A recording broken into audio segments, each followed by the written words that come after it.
Masechet Sota Daf Kaf Zayin, on commence Bezrat Hashem Daf Kaf Vav Amud Bet tout en bas. Amar Shmuel. Issa Adam Douma Valissa Bat Douma. Un homme qui a le choix entre deux femmes avec qui se marier. Il a une femme, on lui a proposé deux femmes. Une femme qui a une mauvaise réputation, très mauvaise réputation, elle se comporte pas correctement, elle va avec n'importe qui. Et une autre femme qui, elle est très correcte, pas de problème de tiniout, mais sa mère était une femme qui avait une très mauvaise réputation. Il se demande avec laquelle de ces deux femmes-là se marier.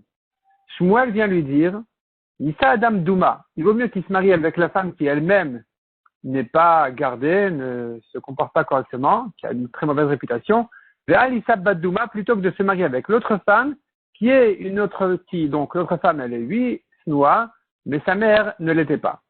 Et pourquoi il doit préférer la femme, la première plutôt que la deuxième? Chez Zuba Mitipak Kshera, la première qui elle-même, elle n'est pas bien, au moins on sait qu'elle est Kshera. Elle est Kshera, c'est-à-dire que elle est née d'un mariage kasher.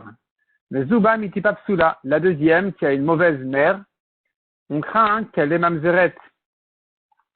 Et donc peut-être qu'il lui a interdit de se marier avec elle, donc il vaut mieux qu'il se marie avec la première qui elle-même a une mauvaise réputation, plutôt qu'avec la deuxième qui elle-même, elle est bien, mais puisque sa mère, elle n'est pas bien, on craint sur la fille qu'elle est pas kshera. C'est ce que dit Shmuel. De Rabbi Yochanan Amar, le contraire. Issa Adam Bat Douma, Valissa Douma. Il vaut mieux qu'il se marie avec une fille d'une femme qui a une mauvaise réputation, plutôt qu'avec une femme qui elle-même a une mauvaise réputation. Pourquoi? Shezu Omedet Bechezkat Kashrut. La fille correcte, dont la mère n'est pas correcte, elle a quand même une chezkat kashrut. C'est-à-dire que on peut supposer qu'elle est quand même kshera, même si sa mère n'était pas bien. On peut supposer que les enfants de sa mère, donc elle-même, la fille dont on parle maintenant, au moins, elle vient du mari de sa mère. Son père était justement le mari de sa mère. On peut supposer qu'en principe, les enfants, au moins, ils sont corrects, ils sont kashers. Elle a une chezkat kashrut. Vezu ena omedet bechezkat kashrut. Alors que celle qui elle-même a une mauvaise réputation, la fille qui elle-même se comporte pas correctement, comment peut-il se marier avec elle alors que demain après-demain, elle va s'échapper de lui, il ne sait pas ce qu'elle a fait entre-temps, peut-être qu'elle sera sota, qu'elle lui sera interdite alors qu'il ne sait même pas, il continue à vivre avec une femme interdite. Donc, il vaut mieux qu'il choisisse la première, même si on a un petit doute sur sa cacheroute, on peut supposer qu'elle est Bechezkat cacheroute, plutôt qu'avec la deuxième, plutôt qu'avec celle qui elle-même est soupçonnée de fauter. Et il peut pas se marier avec elle parce qu'il sait pas ce qu'elle va lui faire, quel coup elle va lui faire demain. Donc ça, c'est la marloquette entre Shmuel et Rabbi Yochanan. Mais si la Gemara objecte, non, c'est Adam Douma. Un homme se marie avec une femme qui elle-même a une mauvaise réputation. Donc c'est une objection pour Rabbi Yochanan, qui a dit non, il faut pas se marier avec elle. La Gemara dit, Amarava veti severa nosé le chatrila. Est-ce que tu crois comprendre cette braïta telle quelle? Nosé, il se marie. A priori, un homme se marie avec une femme qui a une mauvaise réputation, qui va pas bien, qui n'est pas correcte, est-ce que tu peux lui conseiller de se marier avec elle? Et là, il n'a ça. Tu dois corriger la braïta et dire non, s'il s'est marié, ça va. Il vaut mieux ça que l'autre. Taninami, puisque tu dois corriger déjà la braïta, alors vas-y, corrige-la jusqu'au bout. Bat Douma. La fille d'une femme qui a une mauvaise réputation et pas celle qui elle-même a une mauvaise réputation. Donc, puisque cette braïta, de toute façon, tu vois qu'elle n'a pas été corrigée, tu peux pas te fier à cette braïta pour venir objecter. Tu peux la corriger jusqu'au bout et tout ira bien. Ve'il cheta, la Gemara conclut et tranche la halakha. Issa Adam Bat Douma. Il vaut mieux se marier avec une fille qui est bien, mais même si sa mère n'est pas bien, plutôt que le contraire, Ve'alissa Douma, plutôt qu'une fille qui elle-même, elle n'est pas bien, elle-même, elle va n'importe où, elle va connaître des gens n'importe où, et celle-là, on dit d'elle, c'est pas simplement qu'elle a un manque de tenue, c'est qu'on dit d'elle elle se laisse complètement esquerre à n'importe qui. Il vaut mieux donc se marier avec celle qui se surveille plutôt qu'avec celle qui ne se surveille pas. Pourquoi? Détani Rav Tachlifa bar Marva Kamed Rabbi Avaou. Rav Tachlifa d'Eretz Israël a enseigné devant Rabbi Avaou une braïta qui dit Isha mazna bana ksherin. Même une femme sur qui on sait qu'elle a un problème de znout, elle trompe son mari. Les enfants sont quand même ksherim parce que Rov Beilot Acharabal. La majorité des relations, elles sont avec le mari. Donc les enfants, on les relie au Rov et donc on considère qu'ils sont les enfants du mari de cette femme-là, ils sont pas mamzerim. Et puisque c'est comme ça, alors évidemment, il vaut mieux préférer la fille dont la mère avait une mauvaise réputation. La mère trompait son mari. On peut supposer que la fille n'est pas mamzeret, elle est kshira, et au moins elle-même, elle se surveille, et donc il pourra vivre avec elle, plutôt que prendre une fille qui c'est sûr qu'elle est kshira, alors qu'elle-même, elle se surveille pas, il pourra pas vivre avec elle parce qu'il sait pas ce qu'elle va lui faire derrière son dos. La Gemara continue et dit, Baïra Vamram, Aïta Pruta Bioter Mao. Si la femme, donc on a dit, même une femme, qu'on sait sur elle qu'elle a trompé son mari, les enfants sont quand même cachés. Mais si elle est très pruta, elle est complètement, elle se laisse aller n'importe où, n'importe qui, n'importe comment. Elle se surveille pas du tout. Mao, qu'est-ce qu'on dira sur ses enfants? Est-ce qu'on dira qu'il n'y a plus de majorité là, avec son mari? Elle se laisse aller complètement. Et donc, puisqu'il n'y a plus de majorité, alors on doit craindre que les enfants sont mamzerim. Ou bien non, ils sont quand même kshérim. Et la Gemara ajoute une précision à sa question. Aliba demande à Amar, d'après celui qui dit, il y a une marloquette, quand est-ce que la femme elle tombe enceinte? Est-ce que elle est enceinte avant, juste après ses règles, ou pardon, plutôt, je pense, avant ses règles.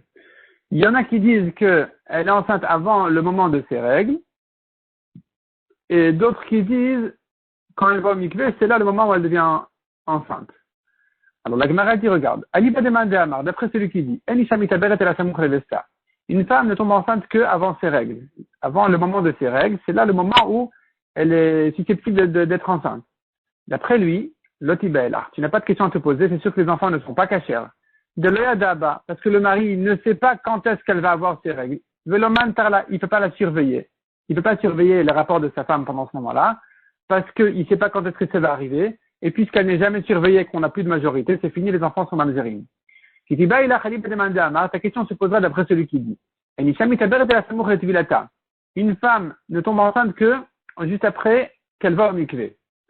C'est-à-dire, c'est pas une ségoula. Peut-être aussi, mais ici on est en train de dire qu'une fois qu'elle a terminé ses règles et qu'elle s'en sort, elle se purifie, au bout de 7 jours, elle va se tremper au mikvé, c'est là où elle peut devenir enceinte. Alors, c'est là où se pose la question, Maï, puisque le mari sait quand est-ce qu'elle peut être enceinte, alors il peut la surveiller à ce moment-là. Il peut il l'enferme dans la chambre pendant 2 jours, c'est fini, elle ne peut plus sortir, il ferme les fenêtres, il la met en prison pendant 2 jours. Comme ça, au moins, il sait que les enfants qu'elle aura, ils sont les siens. Odilma ou peut-être, puisqu'elle est tellement prouta, elle va sortir par la cheminée, elle va sortir par les égouts, on ne sait pas par où elle va sortir. Et donc, on ne va plus la surveiller, c'est fini. Il ne sait pas ce qu'elle va faire dès qu'il tourne la tête. Alors, on ne peut plus considérer que les enfants sont cachers. Tekou. La Gemara reste en question pour une femme comme celle-là, est-ce que les enfants sont cachers ou bien on craint qu'ils sont mamzerim. Ve'elu shebadin ve'choulé. Ve'elu shebadin ve'choulé. Donc, voici ceux pour qui le badin fait un kinoui. Qui sont les femmes où le badin va se mêler dans leur shlambay, dans leur mariage. Ils vont faire un kinoui à la femme en lui disant ne va pas t'isoler avec un tel. On a vu dans la Mishnah, donc une femme dont le mari n'est pas complètement ici. Il est sourd-muet, ou il a perdu la raison, ou bien il est parti. Alors justement, la Braïta nous ramène là-dessus. Tanou Rabanan, Ish, quand la Torah dit un homme qui fait kinouï, Matalmud Domar Ish, Ish, pourquoi elle s'est répété un homme? Les rabotes Eshet Reresh, c'est bien inclure quelques autres hommes, quelques autres cas, où le Bedin va, lui, faire le kinouï à la place du mari. Donc, Eshet Reresh, la femme d'un sourd-muet, il ne peut pas la surveiller, il ne sait pas, il n'entend pas, il ne parle pas. Donc, c'est le Bedin qui va parler à sa place. Veshet Choté, une femme dont le mari n'est pas conscient. Veshet Shiamoum, c'est encore une espèce de folie, un homme qui vraiment, il ne sait pas, il n'est pas là. Veshalach Balalim Dinatayam, ou bien si le mari il est parti au loin, il est parti très loin, il n'est pas sur place, il n'est pas dans la ville. Veshayach Havu Shebet Asurin, ou bien il est en prison. Chez Bedin Mekanin la Leposlam Miktuvatan. Le Bedin, ils font un kinouï à la place du mari. Ce kinouï là va servir à ce que si la femme elle va quand même s'isoler avec cet homme-là, elle a perdu sa ktuva. Il y a la place Kotan. Peut-être que le kinouï du Bedin il est tellement fort, il remplace tellement celui du mari qu'on pourrait même lui donner l'eau de la sota à boire. Talmud Lomar, non, la Torah nous dit Levi Aishet Ishto. C'est le mari qui amène sa femme, l'homme qui amène sa femme. Donc, le bedin, tu peux l'appeler ish, mais tu peux pas l'appeler ishto. Tu peux pas dire sur le bedin qu'il amène sa femme. C'est pas sa femme. Donc, elle ne boit pas. Elle ne boit pas. Par contre, elle a perdu sa ktuba. En principe, une femme qui s'est isolée, elle est permise à son mari s'il n'y a pas eu d'avertissement. Elle n'a pas perdu non plus sa ktuba. En principe, ça dépend en fait de la question de la Gemara en haut à propos de Overet Aldat. En tout cas, hein, ici, l'avertissement il fait qu'elle est interdite à son mari et qu'elle a perdu sa ktuva. Et là, quand le bedin a fait à la place du mari l'avertissement, ici aussi, elle a perdu sa ktuva, mais elle ne pourra pas boire. Rabbi aussi Omer, aflash kota. Rabbi aussi dit non, le bedin, le kinu du bedin, il est tellement fort qu'on peut même lui donner l'eau de la sota. On apprend les psukim du mot ish, donc c'est minatora, donc on pourra même effacer la paracha de la sota avec le nom d'Hachem dedans pour lui donner à boire. Mais l'exchété balamibeta sourin yashkena. C'est vrai maintenant que tu as dit, la Torah dit l'homme amènera sa femme. Il amènera sa femme, oui. Quand il sort de prison, il amènera sa femme. Ou quand il guérit, il amènera sa femme. Ou quand il revient d'Amérique, il amènera sa femme donc à boire au Beth Amikdash. Mais en se basant sur le kinouï du bedin. Donc il n'y a pas de problème. Les maïs kamiflagé, quelle est leur machloket? Rabbanan savre beinan vekine vevi. Chachamim, il pense que celui qui a fait le kinouï, c'est lui qui amène sa femme. Donc comme la Torah, elle a parlé toujours du même sujet, de la même personne, donc ce n'est que si le mari a fait le kinouï qu'il peut amener sa femme. Si c'est le bedin qui a fait le kinouï, le mari n'amènera pas sa femme à boire. Le Rabbi Yossi ça va, lo beinan vekine vevi. Rabbi Yossi dit non, on ne fait pas cette dracha-là qu'il s'agit de la même personne. Non, vekine a fait le kinouï, celui qui l'a fait, le mari ou le bedin. Vevi et amènera, le mari, il amènera sa femme au Beth Amikdash pour boire, peu importe qui c'est qui a fait le kinouï. Donc entre lui ou le bedin. Tanou Rabbanan. La Gemara ramène encore une braïta qui dit Asher tiste isha tachat isha. Donc le pasuk là-bas à propos de Sota dit Asher tiste isha tachat isha. Donc une femme qui s'est détournée en dessous de son mari. Ça veut dire qu'elle était encore soumise à son mari, elle s'est détournée, elle est allée chez quelqu'un d'autre. De ce pasuk-là qui parle de la femme et du mari en même temps, isha tachat isha, la femme qui est chez son homme, on apprend de là à comparer la kish ish le isha visha le ish. On compare l'homme à la femme à l'homme. Les maïl cheta, quelles sont les halachot qu'on apprend de cette comparaison? Amar Rav Sheshet. Keshem sheimhu suma, lo yamashka. De même que si lui, il est aveugle, le mari, il ne lui donne pas à boire. Dirtiv ne'ela mene isha. La Torah a dit, et ça a échappé des yeux du mari. C'est qu'il en a. C'est qu'il aurait pu voir. Il ne sait pas ce qu'elle a fait. Ne'ela mene isha. Donc elle était cachée des yeux du mari, il ne sait pas ce qu'elle a fait là-bas, dans le doute il l'amène à boire. Donc il s'agit d'un mari qui aurait pu voir. S'il est aveugle, non, car de la comparaison j'apprends que elle aussi, imaita suma loaita shota. Si elle était aveugle, elle ne boit pas. Sans raison, c'est une comparaison. Ravashi Amar, Ravashi dit la comparaison on peut la faire dans l'autre sens aussi. Keshem shechigeret vegidem et loaita shota. Donc, on va comparer le mari à la femme. Ici, on a comparé la femme au mari. Il est aveugle, non. Elle est aveugle, non plus. Maintenant, on va comparer le mari à la femme. De même que si elle est chigeret vegidemet loaita shota. Si elle n'a pas de pied, elle n'a pas de main, elle ne boit pas. Dirtiv, comme il est écrit dans le pasuk, on tourne la page. Ve'emida kohen et aisha lifnei Hashem. Le Kohen, il va mettre la femme devant Hashem. Donc, elle doit se tenir debout là-bas au Beth Amikdash. Si elle n'a pas de pied, elle est handicapée, on ne peut pas l'amener là-bas, elle ne boit pas. Parce que la Torah parlait d'une femme qui est debout. Et aussi, si elle n'a pas de main, elle ne boit pas non plus, parce qu'il est écrit dans les psukim encore, Venatan al-Kapea. Il mettra sur ses mains de la femme, la mincha, pour faire le balancement, etc. En tout cas, si elle n'a pas de main, le pasuk n'a pas été appliqué tel quel, donc elle ne boit pas.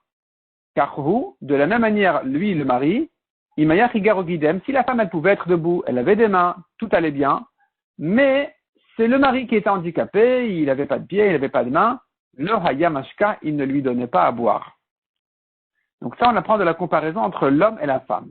Mar Baravashi Amar, encore une halakha de cette comparaison, de même qu'une femme muette ne boit pas, dirtiv comme il est dit, Vamra Isha Amen Amen, la femme dira Amen Amen. Le Kohen, il a fait jurer, elle répond Amen. Et donc, si elle ne peut pas parler, alors elle ne boit pas. Car pareil, l'homme, Imaya Ilem, Loyamashka. S'il était muet, il ne lui donnait pas l'eau à boire de la sota. Hadran ala Haroussa, Hadran ala Haroussa, Hadran ala Haroussa. Et on commence, Mizrat Hashem, le 5e Perek. Keshem Shamaim Bodkinota. Nous avons ici un grand chidouche dans la Mishnah, très spécial, miraculeux complètement. D'ailleurs, toute la sota, c'est un miracle. C'est-à-dire que nous avons aucune mitzvah dans la Torah, comme on a introduit au début de la Masechet, qui se passe dans tout le système, c'est un système miraculeux. La Torah dit, tu prends un loulav, tu prends un loulav, il n'y a pas de miracle ici. Tu vas cueillir, tu le prends, tu prends un chauffard, tu le prends, tu prends la corne, c'est tout. Tu mets des tefilines, ça va, on la connaît la vache, on met les tefilines. Ici, la Torah a dit un système miraculeux complètement, qui fait que, sans comprendre pourquoi et comment, la femme, en buvant cette eau-là de la sota, qui a été faite selon la halakha, eh bien, on va savoir si elle a fauté ou pas. Aucune explication naturelle. Et ici, on va encore plus loin, et on dit non seulement à la femme elle-même, si elle a fauté, elle va mourir en buvant l'eau, elle va mourir, mais d'une manière très spéciale, donc on va reconnaître qu'elle a fauté. Non seulement elle, mais le rachat avec qui elle a fauté. Là où il sera aussi dans le même état qu'elle, il va mourir immédiatement. Elle a bu maintenant en Beth Amikdash, à 14 heures, lui il se trouve quelque part sur terre, et à 14 heures quand elle a bu, elle meurt, lui aussi, il meurt là où il est. Et de la même manière qu'elle. Donc c'est ce que dit la Mishnah ici. Keshem Shamaim Bodkinota, de la même manière que les eaux, il vérifie la femme, il la teste, il prouve si elle a fauté ou pas. Kachamaim Bodkinoto, les eaux qu'a bu la sota vont aussi vérifier le rachat avec qui elle a fauté. Chez Neymar, Uvaou, Uvaou. Donc nous avons Uvaou, Uvaou, on fait de là une rachat. Pourquoi s'écrit Uvaou, Uvaou? Ça vient inclure le rachat aussi. Keshem Shastura la balle, Kachastura la boel, de même qu'elle est interdite à son mari tant qu'on n'a pas vérifié qu'elle n'a pas fauté, eh bien, elle est aussi interdite au rachat avec qui elle s'est isolée. C'est-à-dire que même si elle va se divorcer ou que son mari va mourir, elle ne pourra pas aller rechercher celui-là. Chez Nehemar, comme il est dit, Nitmea, Venitmea, donc on a ici un vav en trop, la Torah aurait pu dire Nitmea, elle dit Venitmea, le vav vient inclure le rachat, livré Rabbi Akiva. Amar Rabbi Yoshua, Kachaya Doresh Zecharia, Ben Akatsav. Et ainsi, Rabbi Zecharia Ben Akatsav faisait cette rachat-là du vav en trop pour interdire la femme au rachat. Rabbi Omer, Shne Pe'anim Ha'amurim Ba'parasha Nitmea Venitmea. C'est écrit deux fois donc Nitmea Venitmea, Echad la Baal, Ve'echad la Boel. Un pour interdire au mari et l'autre pour interdire au rachat.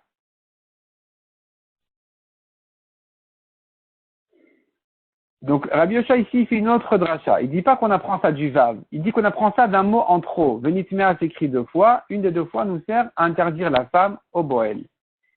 Bobayom, ce jour-là, on a fait encore d'autres drachot au Beth Midrash. Rashi explique.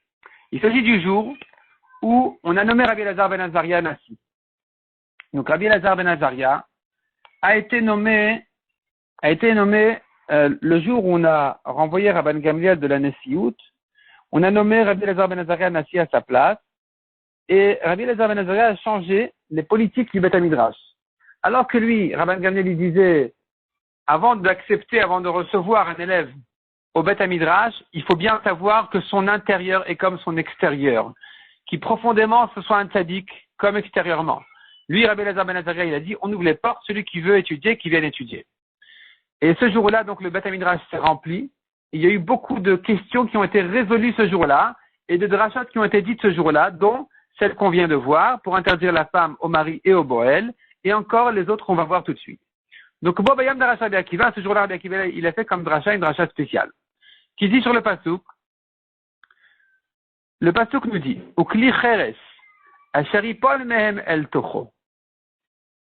Un récipient en argile dans lequel est tombé un reptile mort, tout ce qui se trouve dans ce récipient en argile, disons un four, tout ce qui se trouve à l'intérieur, disons tout le pain qui se trouve là-bas, il est tamé. Et Nomer tamé, le pasuk ne nous dit pas tamé. Et la yitma, il sera tamé au futur. Les tamé acherim, tu apprends de là, tu peux lire le pasuk aussi comme il est tamé, mais en tout cas, puisque c'est écrit au futur, j'apprends de là que il rend tamé des autres aussi. Donc, du fait que la Torah aurait pu dire tamé, elle a dit itma, on apprend de là que ça rend tamé encore un autre. Le pain, il devient tamé, et il rend tamé encore autre chose. Quand il va sortir du four et qu'il a touché une pomme, elle est tméa. L'imed al-kikar sheni, shemetamet ashlishi, on a pris de là qu'un pain qui est sheni la touma, deuxième descendant de la touma, parce que le four, il est devenu rishon, et le pain sheni, Et maintenant, le pain chéni, il fait un shlishi. En touchant une pomme, elle sera aussi tamée. Donc, de là, Rabbi Akiva prend un grand chidouche. Il y a aussi un troisième descendant de la Touma. Amar Rabbi Yoshua. Rabbi Yoshua était impressionné de la dracha de Rabbi Akiva. Et il a dit, Mi egalé afar menecha Rabban Yochanan ben Zakkai. Qui c'est qui va dévoiler, enlever la poussière de tes yeux, toi, Rabban Yochanan ben Zakkai, qui était déjà apparemment niftar? Shaïta Omer, et toi, tu étais inquiet, et tu disais, Atid dor acher, les taher ki kar shlishi. Tu disais comme ça, nous on a une dracha, un kalvachomer, pour dire qu'il y a shlishi la touma. Mais la génération plus tard, elle va venir, elle va le purifier, elle va faire tomber notre kalvachomer.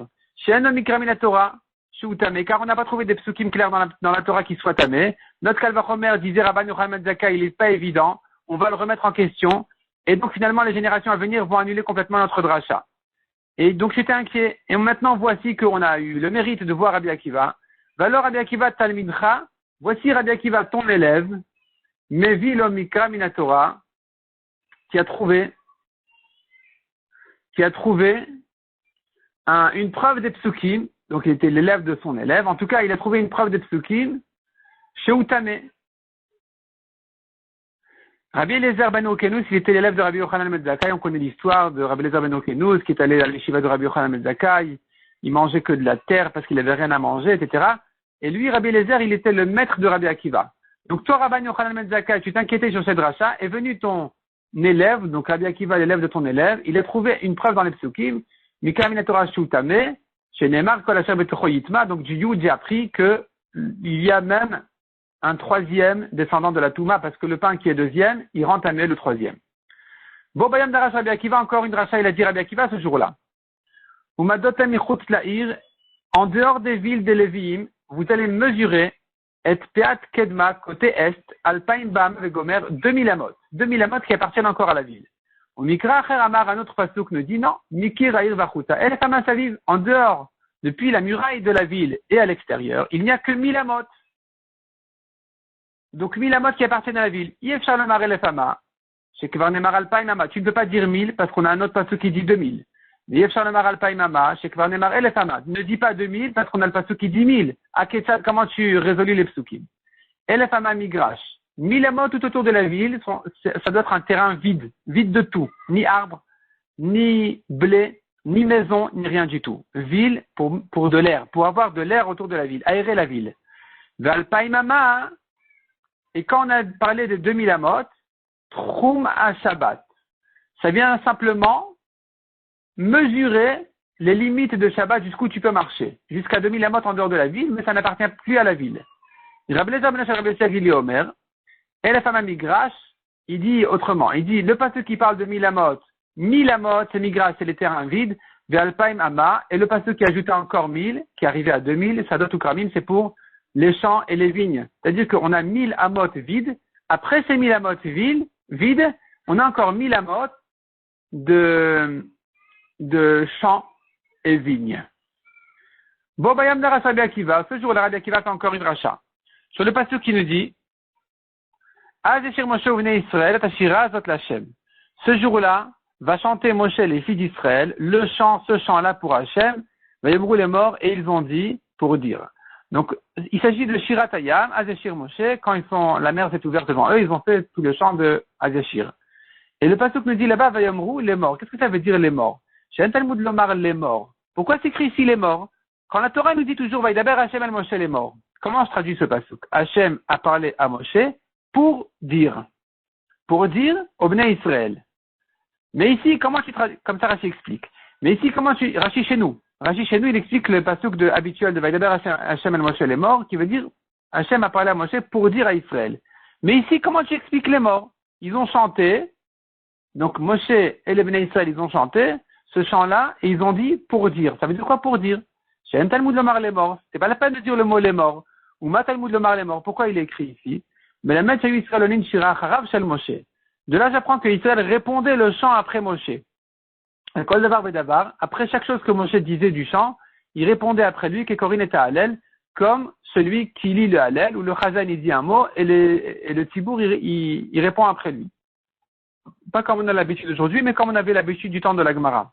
Les Karchnemar les morts, c'est pour ça que c'est écrit les morts pour dire, Moshe disait un pasouk et tout le monde répondait après lui, les psukim de la Shira. Rabbi Nechemia Omer, qui corine et Shema, velo qui corine et Hallel. Rabbi Nechemia dit, c'est pas exactement comme le Hallel, mais c'est comme quand on lit le Shema. On verra dans la Gemara les différences entre le Hallel et le Shema. Donc, de quelle manière ils ont dit la Shira. Encore une dracha qui a été faite ce jour-là, Bobayam de Rabbi Yoshua ben Onkenus. L'avad Iyov et Akadosh Baruch Hu, et la Me'ava. Iyov, on sait bien, Iyov a eu beaucoup de souffrance, et au début, après bon, il a eu un peu de mal à garder ses émounas, mais en tout cas, Iyov était, a priori, un homme bien, qui craignait Hachem. Vient Rabbi Yoshua, il dit, l'avad Iyov et Akadosh Baruch Hu, et la Me'ava. Iyov servait Hachem par amour. Pas par crainte uniquement, par amour. Chez Neymar, comme il est dit, Hen yikteleni lo ayachel. Même s'il me tue, je vais encore espérer en lui. Donc comme ça, Iyov disait sur Akadosh Baruch Hu. Donc tu vois combien il était attaché, il aimait. Vadaïn adavar shakul. C'est pas encore évident du pasouk là, de ce pasouk là, de comprendre comment exactement traduire le pasouk. Est-ce que tu dis lo ani metzapé, o eni metzapé? Quand c'est écrit lo ayachel, tu peux lire lo lamed vav, qui veut dire en lui j'espère. Tu peux lire lo lamed aleph, qui est la négation. Non, je ne lui fais plus confiance. Je ne l'attends plus. Donc comment tu dois comprendre ici? Lo ani metzapé, lamed vav. Est-ce que je l'attends encore? Je suis encore attaché à Hachem. O eni metzapé. Ou non, je ne suis plus attaché. Je ne l'attends plus. Talmud lomar ad egva. Un autre passage nous dit jusqu'à ce que je meure, lo asir tumati mimeni. Je ne vais pas retirer ma tmimout de moi. Je vais toujours rester sur le chemin droit attaché à Hachem. Mais la Metz à ça, c'est la preuve qu'il faisait par amour d'Hachem. Parce que si c'était par la crainte, une fois qu'il meurt, il n'a plus rien à craindre. Donc c'est parce qu'il faisait par l'amour qu'il restait attaché jusqu'au bout. Amar Rabbi Yoshua, à nouveau Rabbi Yoshua, impressionné de cette dracha, a dit, qui c'est qui va dévoiler la poussière de tes yeux, toi Rabbi Yochanan ben Zakkai? Shaita dorash kol yamecha, tu disais comme dracha toute ta vie, cela va dire comme la mira, Yov ne servait Hachem que par crainte, chez Nehemar, comme il est dit, Ishtam viachar yire lokim vesarmera. Sur Yov, il est écrit Ishtam viachar yire lokim vesarmera. Il était tam, il était achar, donc il avait la timimout, il était droit, yire lokim, il craignait Hachem, vesarmera, il se retirait du mal. Donc, tu vois, yire lokim, la crainte d'Hachem, il servait que par crainte. Valo Yoshua talmid talmidcha lamad, chez Me'avasa. Voici ton élève, l'élève de ton élève Rabbi Yoshua, qui a prouvé des psukim comme quoi Yov n'a pas servi Hachem uniquement par crainte, mais par amour d'Hachem.